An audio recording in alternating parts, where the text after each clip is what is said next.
Nabi Muhammad SAW adalah pesuruh Allah yang terakhir. Baginda adalah pembawa rahmat untuk seluruh alam dan merupakan Rasulullah bagi seluruh umat di dunia. Sesungguhnya Nabi Muhammad SAW merupakan satu anugerah dan kurniaan Allah Subhanahu Wa Taala kepada umat manusia untuk menunjukkan jalan yang lurus dan benar.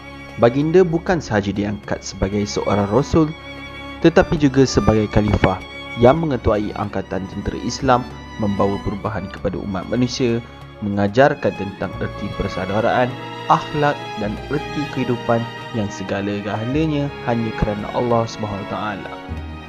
Nabi Muhammad dilahirkan di Mekah dan kembali ke Rahmatullah di Madinah. Nabi Muhammad SAW merupakan Rasul dan Nabi terakhir bagi umat manusia dan seluruh alam. Nabi Muhammad merupakan pelengkap ajaran Islam. Beliau juga digelar Al-Amin yang bermaksud yang terpuji. Usia 63 tahun, kewafatan Rasulullah sallallahu alaihi wasallam di Madinah Al-Munawwarah pada hari Isnin 12 Rabiul Awal tahun 11 Hijrah. Perkembangan tamadun Islam di Mekah. Nabi Muhammad menyebarkan dakwah secara terperingkat, iaitu secara sulit dan secara terbuka. Dakwah secara sulit dilakukan dalam kalangan ahli keluarga, sahabat rapat dan kaum kerabat baginda selama 3 tahun pada 615 Masehi. 4 orang yang membantu Nabi semasa dakwah adalah Siti Khadijah, Ali bin Abu Talib, Abu Bakar Al-Siddiq dan Zahid bin Arista. Dakwah ini dilakukan secara rahsia kerana ajaran Islam yang bertentangan dengan masyarakat Arab dan mengelak penentangan terbuka daripada masyarakat Quraisy. Penyebaran agama Islam ini dilakukan di rumah Al-Arqam bin Abi yang dikenali sebagai Darul Arqam. Dakwah secara terbuka dilakukan selama 10 tahun pada 622 Masehi. Penyebaran dimulakan kepada keluarga Abdul Muttalib di rumah Ali bin Abu Talib. Penentang kuat Nabi adalah bapa saudaranya, iaitu Abu Lahab. Seruan dilakukan di Bukit Safa Mekah menerusi wahyu Allahu dalam ayat Al-Quran 94. Reaksi masyarakat terhadap Islam. Dakwah pendapat reaksi positif kerana dilakukan secara rahsia bagi mengelakkan ajaran ini dihancurkan dan melemahkan penganutnya. Antara sebab penerimaan Islam ialah kerana layanan yang saksama dan kemurnian ajaran. Kebijaksanaan dakwah Nabi Muhammad secara lemah lembut dan berhikmah, seruan tanpa paksaan, menggunakan pendekatan yang baik dan pembacaan ayat suci Al-Quran untuk menjawab persoalan dan teladan yang baik. Antara penentangan yang diterima ketika itu adalah dicemooh, diganggu dalam membuat ibadat, cubaan untuk membunuh Nabi, hamba yang peluk Islam diseksa dan permualan terhadap Nabi dan keluarga baginda.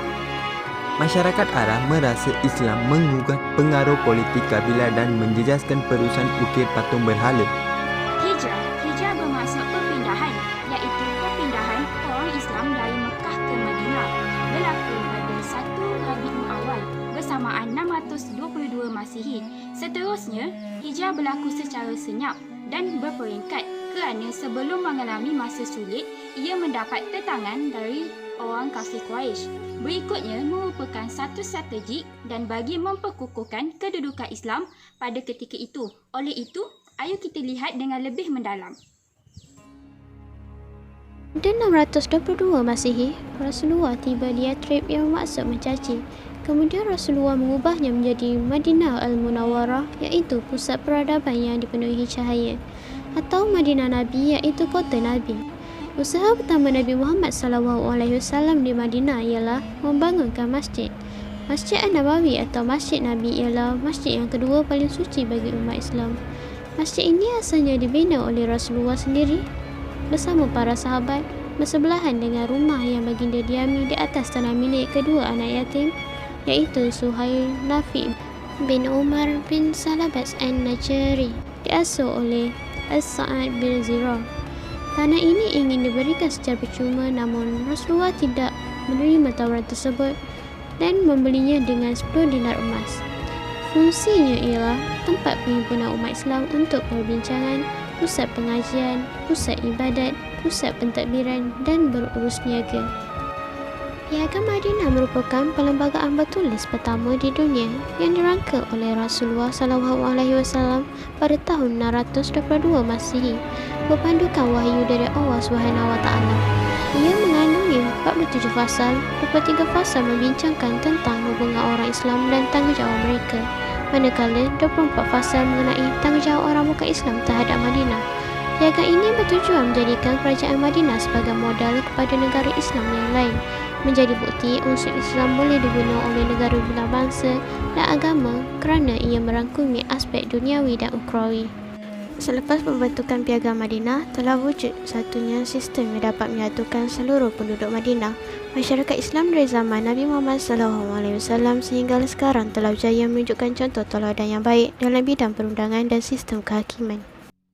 Ekonomi. Nabi Muhammad memperkenalkan dasar ekonomi baru menggantikan dasar ekonomi zaman jahiliyah. Sistem yang digunakan pakai berlandaskan syariat Islam dan Al-Quran. Rasulullah telah menghapuskan riba yang diamalkan oleh orang Yahudi Madinah ke atas orang Arab.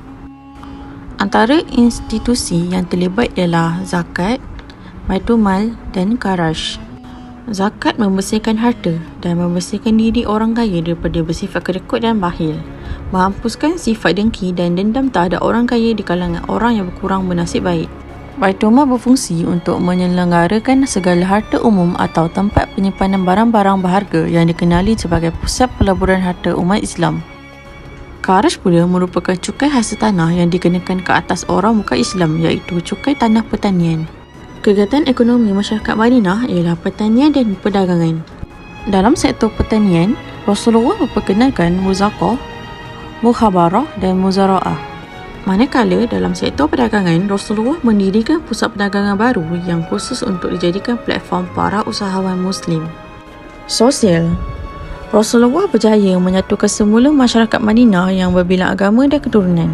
Baginda menggerakkan lagi hubungan di kalangan masyarakat Islam menerusi usaha gigih mempersaudarakan orang Ansar dan Muhajirin dan berjaya menaikkan martabat wanita melalui persamaan taraf kecuali amal ibadat masing-masing.